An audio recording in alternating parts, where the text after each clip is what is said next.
যা যা করার সেগুলো করছেন, এবং প্রত্যেকটি প্রশাসনিক বিষয় তাহলে পছন্দ মতো হতে হবে এরকম তো কোনো বিষয় নেই। যেটা যেখানে সেখানে সেরকম হচ্ছে। প্রশাসন যদি কোথাও বোঝেন বেশি, কোথাও যদি পরবর্তীকালে সেটা দেখেন না এটা এই করলে ভালো হয়, ওই করলে ভালো হয়, অ্যাবসলিউটলি প্রশাসনের বিষয়। টাকার যে পরিমাণটা লিখেছেন সেটা দেখা যাচ্ছে কোথাও কি অনেকটা বেশি, এবং সেটা নিয়ে অভিযোগ করছেন যে এখানেও দুর্নীতি কোথাও। না, উনি কোনো দুর্নীতির তো অভিযোগ করতে পারেননি। এবার প্রশাসন কোথায় বেশি টাকা দেবেন বা কোথায় কম দেবেন, বা বেশি টাকা আপাতত দেয়া হলেও তারপরে সেটা কিভাবে ব্যবহার হবে, এগুলো তো প্রশাসনের সিদ্ধান্ত, প্রশাসনের অধিকার, প্রশাসন করবেন। তো উনি কি এইটা কখনো পোস্ট করেছেন যে উত্তরপ্রদেশে সবথেকে বেশি ভুয়ো জব কার্ড বাতিল হয়েছে, তারপরেও 100 দিনের কাজে উত্তরপ্রদেশকে টাকা দেওয়া হয় কিন্তু পশ্চিমবঙ্গকে টাকা দেওয়া হয় না? তার মানে কেন্দ্রের টাকা কি উত্তরপ্রদেশে লুট হচ্ছে বেশি?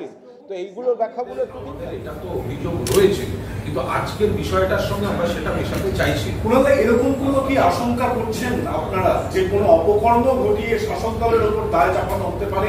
অপকর্ম ঘটাবার জন্যই তো এই ধরনের কাজ তৈরি করা হচ্ছে, তো উত্তেজনা তৈরি করা হচ্ছে।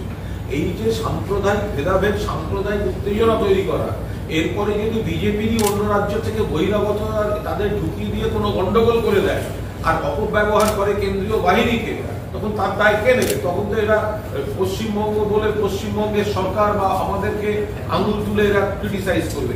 এই বক্তৃতাগুলো হচ্ছে চক্রান্তে চিত্রনাট্য, তার ভিত্তিপ্রস্তর স্থাপন। এই বক্তৃতা, এই হেড স্পিচ, এই কমিউনাল স্পিচ, এটা দিয়ে আগুন জ্বালাবার চেষ্টা হচ্ছে। আর আগুনে ঘি ঢালার কাজটাও বিজেপির চক্রান্তের মধ্যেই থাকে।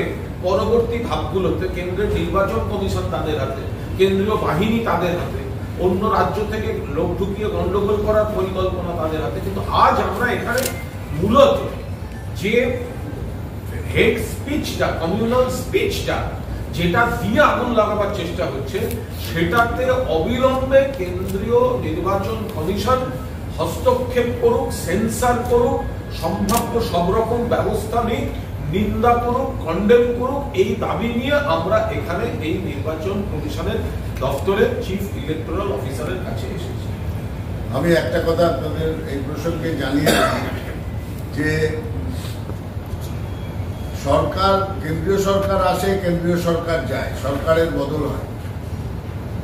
নির্বাচন কমিশনে কমিশনারের নতুন আসেন, আবার যায়, কমিশনার বদল হয়। কিন্তু যেরকম ভারতের সংবিধান এক থেকে যায়, সেই রকমই নির্বাচন বিধিও এক।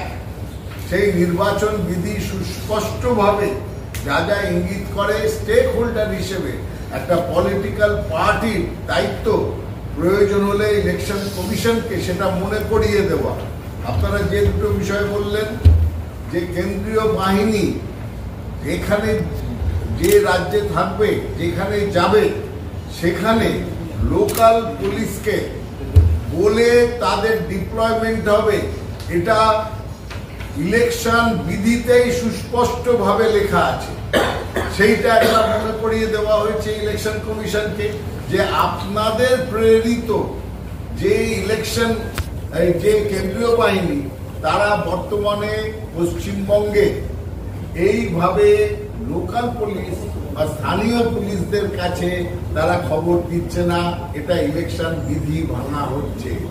আর আজকের বিষয়েও আমরা মডেল কোড অফ কন্ডাক্টটা, এখনকার 2024-এর মডেল কোড অফ কন্ডাক্ট আমরা কোট করে দিয়ে বলেছি যে সেখানে সুস্পষ্টভাবে আপনারা লিখেছেন যে কোনোভাবে ধর্মীয় কোনো ব্যাপার তুলে ধরে ইলেকশনের ক্যাম্পেইনিং করা যাবে না, সমাজকে ভাগ করা যাবে না, কোনো কমিউনাল কথা বলা যাবে না প্রচারে, যেটা শুভেন্দু অধিকারী করেছেন।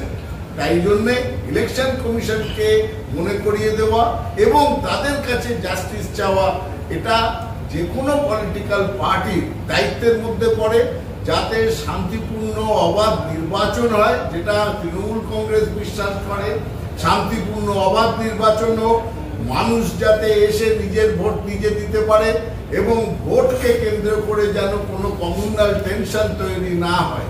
তাই জন্যেই এটা হ্যাবিচুয়াল অফেন্ডার আমি আবার বলছি শুভেন্দু অধিকারী হ্যাবিচুয়াল অফেন্ডার। সেই জন্যে আমরা তাদের আজকে বলেছি যে আপনারা আজকে ক্যাম্পেনিং শেষ হলেও আপনারা অন্তত এই স্ট্রিকচারটা দিন, যাতে ভবিষ্যতের কথা খেয়াল রেখে, নয়তো সমাজে নানা রকম ভাবে তারা টেনশন তৈরি করবে, দাঙ্গা বাঁধাবার চেষ্টা করবে বা করছে। এখন এটা বন্ধ করতে গেলে ইলেকশন কমিশনের দরকার শুভেন্দু অধিকারীকে স্ট্রিকচার দেওয়া, সেন্সার করা। আমাদের সাংসদ এবার বিজেপির বিরোধী দলনেতা, বিজেপি নেতাদের যা অপসংস্কৃতি, তারা এই ধর্মীয় ভেদাভেদ নিয়ে উস্কানি দিতে দিতে বলছেন ইলেকশন প্রচারে গেছেন, উপনির্বাচনের প্রচারে গেছেন, সেখানে উন্নয়ন নেই, বাংলার প্রতি বৈষম্যের কৈফিয়ত নেই, সেখানে শুধু হচ্ছে হিন্দু মুসলমান ধর্মের ভেদাভেদ, বাংলাদেশ নিয়ে বিকৃত তথ্য, উত্তেজনা ছড়িয়ে দেওয়া, দাঙ্গায় প্ররোচনা দেওয়া। তার সঙ্গে সঙ্গে আমাদের ওই সাংসদ রাজ্যসভার সামিরুল ইসলাম, তার সম্পর্কে এমন মন্তব্য, ওগুলো আমরা উচ্চারণ করতে চাই না, কিন্তু এই ধর্মীয় বিষয়, ধর্মীয় কটাক্ষ কেন হবে? এটা বাংলার মাটি তো এই জিনিস নয়, ভারতবর্ষের সংস্কৃতি তো এই জিনিস নয়। তো তাহলে একটা উপনির্বাচনের প্রচারে গিয়ে বাংলাদেশ একটা আলাদা রাষ্ট্র, তার অভ্যন্তরীণ কি চলছে এগুলো সমস্ত আমাদের বিদেশ দপ্তরে লেখা, সেখানে সত্যি মিথ্যে কি বলছেন কেউ জানে না। অধিকাংশ আগে দেখা গেছে প্রচুর বিকৃত মিথ্যা তথ্য, অডিও ভিডিও এনে উত্তেজনা তৈরি করা হয়েছে। তো উনি সেগুলো করেছেন, তার সঙ্গে সামিরুল ইসলামকে নিয়ে ধর্মীয় কটাক্ষ করছে, এটা কোনো কথা হতে পারে? সেই কারণেই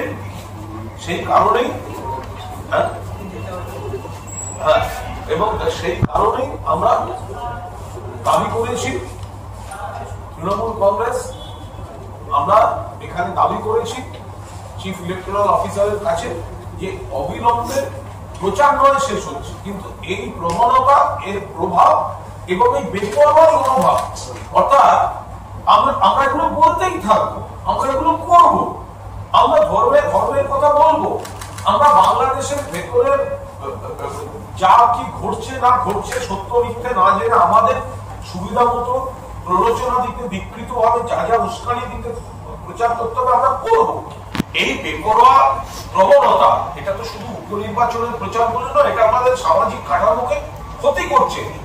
সেই জন্য যেহেতু এখন সরাসরি আচরণবিধি, আদর্শ আচরণবিধিটাকে ভায়োলেট করা হয়েছে এবং এখন বিষয়টা নির্বাচন কমিশনের অধীনে রয়েছে, সেই কারণে আমরা নির্বাচন কমিশনকে বলেছি অবিলম্বে